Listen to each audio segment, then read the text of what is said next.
My people, there's been a shocking new development. Barely seconds after I dropped my last episode breaking down how African countries are responding to Trump's latest travel ban on 9 African nations, a new twist has emerged. According to a leaked memo obtained and reported by the Washington Post over the weekend, the Trump team is now considering expanding the travel ban to include 36 more countries, 29 of them in Africa and the Caribbean. Yes, Ghana, Nigeria, Ethiopia, Egypt, Cameroon, even the DRC, which you think might be off limits given its pending critical minerals deal with the US. And a handful of Caribbean nations are also on the list. Let that sink in. This is no longer about targeting a few countries. This is now a sweeping immigration crackdown, one that could hit half the continent and several key diaspora nations in the Caribbean with a single policy stroke. And the justification? The usual suspect: national security, vetting concerns, uncooperative governments. We've heard it all before. But here's where it gets even more interesting and more revealing. Buried deep in that memo is a caveat. If a country is willing to accept third country nationals being deported from the US, people who aren't even from that country, they might get a break, some wiggle room, some political cover. So now you really have to ask, right? Is this really about national security? Or is this about pressure, leverage, and transactional diplomacy dressed up as policy? Because when deportation deals start deciding who gets banned and who doesn't, this isn't just immigration policy. This is coercion. It's control. It's about fear politics, not facts. And it's part of a much bigger play, what I call the making of a new America. Because this isn't just about who gets a visa. It's about who gets to move, who gets to build, who gets to belong in this country. So today on the breakdown, we're diving into the Trump administration's plan to expand travel restrictions, what it means for Africa, the Caribbean, the diaspora, and how we might fight back with unity, policy, and yes, pressure. We're going to break it all down. But before we do, I just want to say a big welcome to all of our new subscribers and members here. I'm so glad you've joined us. And if you're watching and haven't subscribed yet or become a member, consider this your personal invitation. Because here at Panagenius TV, we're building more than a channel. We're building a home for global Black stories that are told with truth, with intention, and with care. And if that matters to you, and I hope it does, then click subscribe, tap the bell, and consider joining our membership community where we go beyond the headlines. All right, now let's get into it. Okay, let's start with the facts. A leaked internal memo, reviewed and first reported by the Washington Post, reveals that the Trump team is preparing to expand its travel ban to 36 more countries, and 29 of them are in Africa and the Caribbean. No, that's not a typo. 25 African nations, nearly half of the continent, and 4 countries in the Caribbean. Now let's name them. From Africa, the list includes Angola, Benin, Burkina Faso, Cape Verde, Cameroon, Côte d'Ivoire, Democratic Republic of the Congo, Djibouti, Ethiopia, Egypt, Gabon, Gambia, Ghana, Liberia, Malawi, Mauritania, Niger, Nigeria, Sao Tome and Principe, Senegal, South Sudan, Tanzania, Uganda, Zambia, and Zimbabwe. From the Caribbean, Antigua and Barbuda, Dominica, St. Kitts and Nevis, and St. Lucia. Now, this memo was quite telling. Here's a quick summary of what it said. Number 1, it was signed by Secretary of State Marco Rubio and sent to U.S. diplomats just this past Saturday. Number 2, it gives the listed countries 60 days to meet new requirements set by the State Department or face visa restrictions, full travel bans, or other forms of diplomatic pressure. Number 3, it states that several of the targeted nations either lack, quote, a competent or cooperative central government authority, end quote, that can verify identity documents or have high numbers of citizens who overstay their visas or violate immigration rules. And number 4, it gives those countries until 8 a.m. on Wednesday, yes, this Wednesday, to provide the State Department with an initial plan of action to meet the new requirements. But then came the line that laid it all to bear. Countries that are willing to accept deportees from the U.S., even if those deportees aren't from that country, might get some flexibility around these requirements. What? My people, do we see what's happening here? This isn't just about passport protocols. This isn't just about national security. This is called diplomatic coercion. And it's not only dishonest, it's dangerous. Because when accepting someone else's deportees becomes the price of access to the global stage, when immigration policy is weaponized to force governments into deals that they didn't ask for, no, that's not diplomacy. That's something else. It's pressure politics wrapped up in a visa application. And it tells you everything you need to know about where this is headed. Now, let's be honest. This was never just about visas. When you step back and really look at what's happening here, it becomes crystal clear. This isn't immigration policy. It's ideological engineering. This is about reshaping the face of America, one visa denial at a time.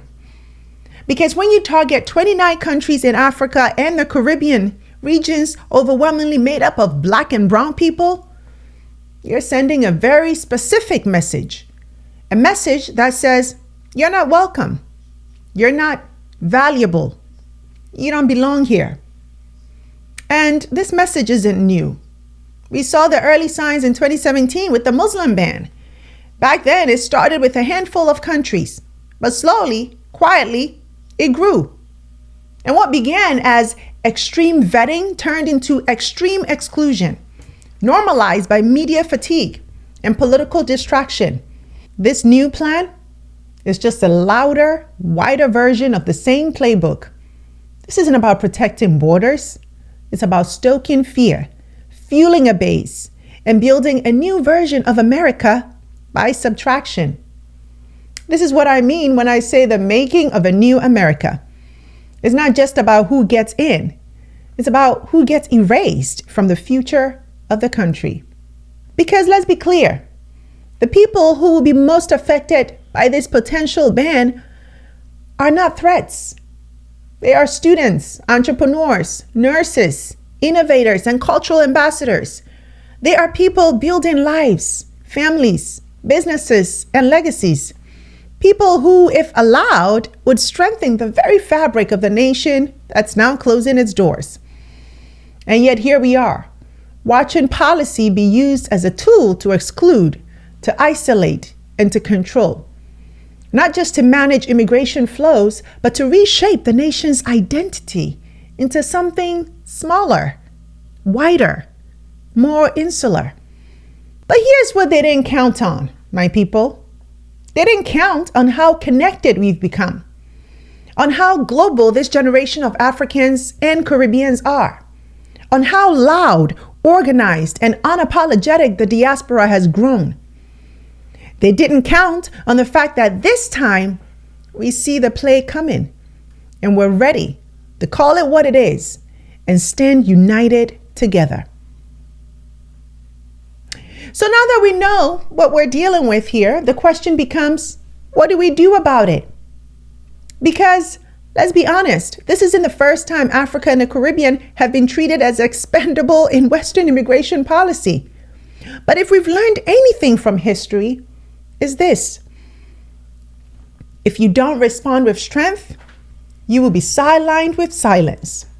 So this time, the response has to be strategic, unified, and unapologetic from governments, from institutions, and yes, from the people. Our leaders need to understand that this is more than a visa issue. It's a diplomatic insult. It's a devaluation of African and Caribbean lives and contributions, not just in the US, but globally. We've seen countries like Chad take swift reciprocal action, suspending visas for US nationals in retaliation. That's the kind of boldness we need now, not just from one or two, but from the African Union and CARICOM as a bloc. Because if nearly half the continent is under threat of a travel ban, the response shouldn't be fragmented. It should be coordinated with clear red lines and clear consequences. So here's what African and Caribbean nations must do right now.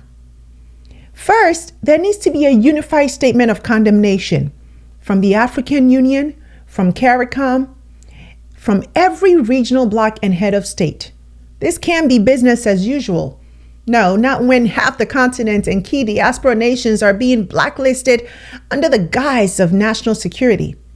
This is political, and we need to call it what it is: blatant discrimination. Second, adopt a reciprocity policy. If the U.S. restricts visas for African or Caribbean nationals, why are we still rolling out red carpets? Visa restrictions should go both ways. You restrict us, we restrict you. Those governments should impose equal or targeted visa restrictions on U.S. citizens, particularly U.S. government officials, diplomats, and certain business interests. Third, it's time to reevaluate existing trade and security partnerships, especially for countries with strategic leverage. Countries like the DRC, Democratic Republic of Congo, which has a pending critical minerals deal with the U.S., should use this moment to leverage their strategic importance.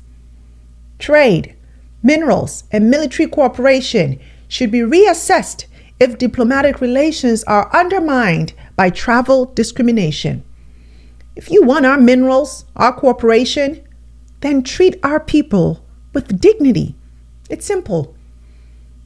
Fourth, our diaspora communities, especially in the U.S., must mobilize legal and political power.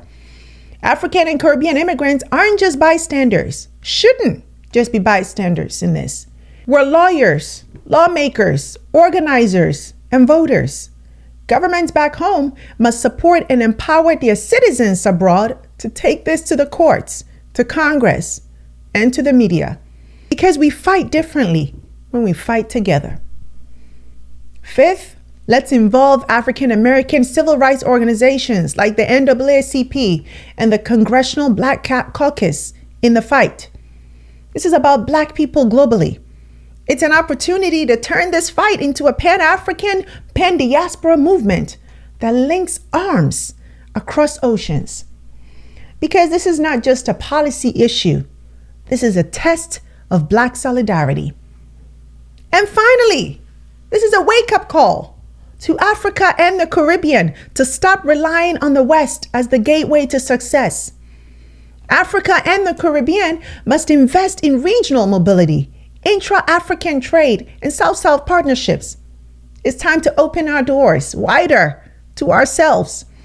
Because if they're going to keep closing theirs, then we better start building homes where our people don't need permission to belong. And perhaps the biggest wake-up call is to our leaders and everyone who see themselves playing a role in the future of our Black world. We need to stop making our people feel that opportunity lives somewhere else. Because for too long, our people have left, not because they want to, but because they feel they have to. They leave because the system at home feels rigged, because the jobs aren't there. The infrastructure isn't there. The leaders aren't listening. They leave in pursuit of the American dream, a dream that now comes with a wall, a ban, and a warning. So here's the question. What if we build something better? What if this moment became the spark to build an African dream, a Caribbean dream, where our people don't have to flee in search of dignity, safety, or opportunity, We need to do more than just demand access to other countries. We need to reimagine and rebuild our own countries with systems that work, economies that include, governments that serve, and streets that are safe. Let's invest in regional mobility so a Ghanaian can build a life in Kenya and a Jamaican can partner with a Nigerian. No visa games attached. Let's scale up intra-African trade, South-South cooperation, and diaspora capital. Let's unlock the resources, creativity, and talent that already exist within us. Because if the West insists on closing its doors, then we better start building homes and futures where our people don't need permission to thrive. Let's give our people a reason to stay. Let's give them a future that they can believe in right at home. Let's turn this from a ban into a blueprint. So that's it for now, my people. Where do we go from here? Well, we'll be watching to see what happens next. And as you know, I will be here to bring you updates. But for now, let's stay alert and let's stay united, because this moment, it demands that, and yes, so much more. Now, if this episode moved you, be sure to like, subscribe to our channel, and drop a comment to let me know what you think about all of this and how Africa and the Caribbean should respond. Also, share this episode with your group chats, and let's have the conversation together. Thanks for watching. Until next time, take care.